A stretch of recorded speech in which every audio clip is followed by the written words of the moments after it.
Hey, what's up guys? This is Anthony from Anthony's Customs, and for this review, we are looking at NECA's Teenage Mutant Ninja Turtles 2-pack featuring Slash and Leatherhead based on their cartoon appearances. Slash is mostly just a regular Ninja Turtle figure, and Leatherhead is mostly just the same Leatherhead we already reviewed, but we're going to review these anyway. Due to those facts, this is going to be a relatively quick review, but it is a 2-pack and there's kind of a lot of stuff to talk about still. So let's go ahead and just get them off the stand and dive into it. Okay, we're going to start off with heights. Leatherhead stands roughly 7 inches to the top of his hat, which makes him just about 17.5 centimeters. And that makes Slash a lot shorter. He's about 14.5 centimeters, which is about, let's say, 5 3/4 inches. And if you didn't notice it in the very beginning of the video because you weren't paying attention or something, I don't know why that would be. That's how tall they are against each other. So Leatherhead's still kind of big. He's still Ninja Turtle size because other than add-on parts and a few unique pieces, he is a Ninja Turtle. Now, as far as aesthetics go, let's go ahead and talk about Slash. He is clean as heck. He's very stylized in that it's almost all just color blocks with black lines around it, and it's all very clean and very well executed. I'm not noticing any real issues here. It's all very, very well done. We do have the two-tone. I don't know how apparent that is. He does have a darker color to begin with, but yeah, actually you can see it better on his inner thigh, which is where well, never mind. You have light green and then dark green, pretty well done. Everything else is mostly just one solid color with lines, but it's all very clean and very well executed, so that's very nice. And then this guy is mostly the same. His two colors are a little bit more obviously different. Not sure it's a great choice of two colors, honestly, because his main green is a little bluer than I'd probably like, and like this is like a sea foam mixed with like an emerald, a lighter emerald. I don't know what that would be.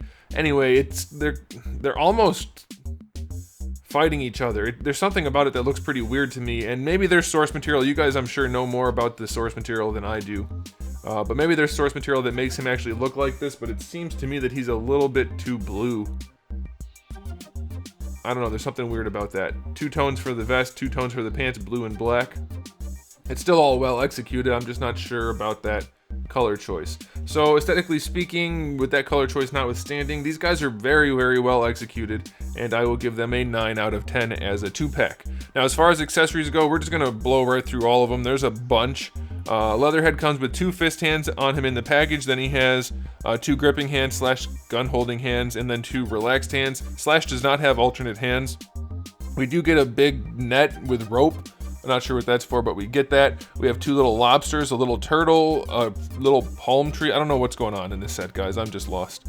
We have a shackle type thing, which is actually functional and has a real chain. 2 swords, a half-eaten pizza, 3 different guns. The purple one and the purple gray one is really nice. So is a little pistol. And then we get like a little bear trap type thing, which is also functional. So that's a lot of stuff to be in this package. A lot of new sculpt in there, which they had to invest in like a mold for lobsters. So that's a thing they did. That's a good spread of accessories other than Slash not having alternate hands. Not that he needs it, but it's a thing. So 8 out of 10. All right. Now, as far as articulation goes, like I said, they're basically the figures we've already reviewed, but I'll go over it briefly. This guy's backpack is a separate piece. I can't figure out a good way to take it off, so plan on that staying on, even though, as I said, it is a separate piece. His head is a little bit different. Obviously, he has a double chin, so you're going to have a little bit less range, but you should have no trouble moving it around as you might want. You can see probably the neck is actually on a swivel hinge. Do you see that little cutout right there? I can't get it to move, but it is there. Maybe yours will move. I don't know.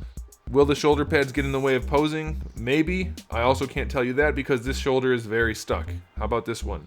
Also that one. Can it rotate? It can rotate.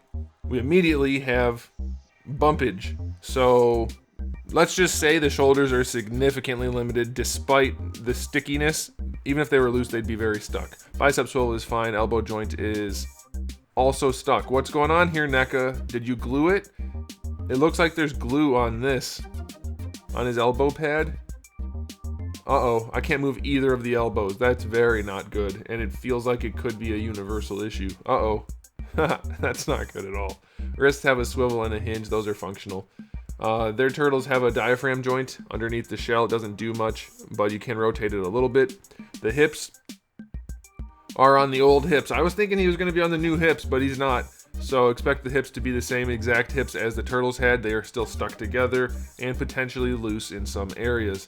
For the knees, they are the standard knees. That's all fine, double jointed knees. And then for the ankles, just a ball peg. That's all standard as well. So that arm issue is definitely an issue. I could get by with everything else, even the shoulders being limited, because they do rotate some. But those elbows appear to be a significant problem, so be aware of that. I will rate their articulation separately because obviously they stand to be very different. So he's only going to get a 6 for the articulation. And this guy is like basically the exact same figure that we just reviewed about a month ago. The head can move up and down a decent amount. Side to side is very limited. Limited attitude, but it is there. The jaw does open. Not a ton, but it's closing itself. Apparently doesn't open very much at all. All right, very limited. Shoulders, same arms as either Bebop or Rocksteady or both. I don't remember. They function though. Watch out for those sleeves. They'll get you, but you can do it. Double jointed elbow. Oh gosh, are these stuck too? Oh man. Well, you get 90 out of at least one bend. If you can get the other bend to work. I can't do it. I can't do it. The top end won't work. Both bottom ones worked. So we'll say 90. You should be able to get a little bit more, but I can't get mine to function. This is not going well. Wrist, swivel, and hinge. I will say, NECA is starting to really pump these things out, and I'm wondering if maybe they're going a bit fast. Just a hunch, just my own personal observation. Maybe it's totally unvalidated. Well, it is unvalidated. It might not be a thing, but that's what I'm suspecting, maybe. We're getting a lot of turtle stuff very fast. I'm concerned about fan burnout, and I'm concerned about production problems. The torso is on a ball peg, which seems to work a little bit. I can't get it to do as much as the previous one did, though, so that seems very limited. Belt is a floating piece on top of the other belt, which was there before. For the hips, they do go out to the side about that far, which is pretty okay. Oh, man.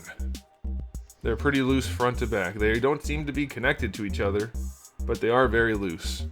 You get a thigh swivel, that's fine. Double jointed knees, that's all fine.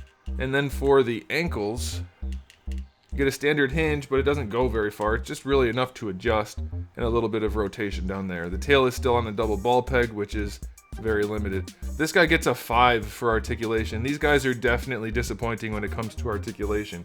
And I don't know, are you guys buying these for articulation? Or are you buying them just to stand on the shelf and look cool for nostalgia, or what?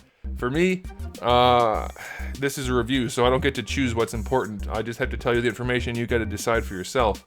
Final verdict on these guys: articulation is definitely butts. Accessories are out the wazoo, and the aesthetic is pretty darn good, other than maybe him being too blue. I'm not going to count that.